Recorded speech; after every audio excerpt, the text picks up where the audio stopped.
Tête de pomme, c'est une pomme et un jeu, tout en même temps. On prend sa pomme, on ouvre la petite plaquette. Donc vous prenez les stickers, vous le léchez, vous le collez et après vous n'avez plus qu'à croquer et le manger en fait, puisque toute la plaquette se mange.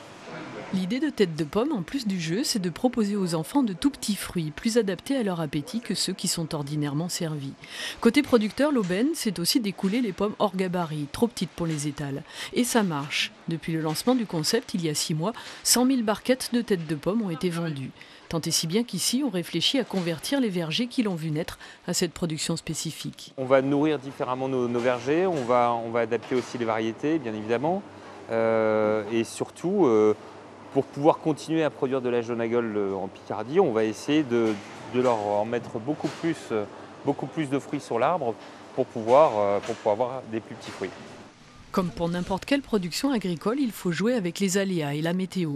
Un printemps pluvieux, peu d'insectes. Dans certains vergers, la pollinisation s'est mal faite et les fruits sont peu nombreux et donc plutôt gros. On a une floraison magnifique, floraison boule de neige qu'on appelle ça. Et puis après, les fleurs, on dirait qu'elles coulent, quoi. C'est-à-dire que le bouquet, au lieu d'avoir sur 5 pommes, vous voyez, tel que là, au moment de l'accrochage, elle tombe. Donc il en reste une ou alors il n'en reste pas du tout. Il y a des bouquets complets qui partent. Née en Picardie-Maritime, Tête de pomme a conquis les restaurants scolaires de 2 arrondissements parisiens, mais pas encore ceux de la région, ça ne saurait tarder. Elle a été agréée par la marque Terroir de Picardie.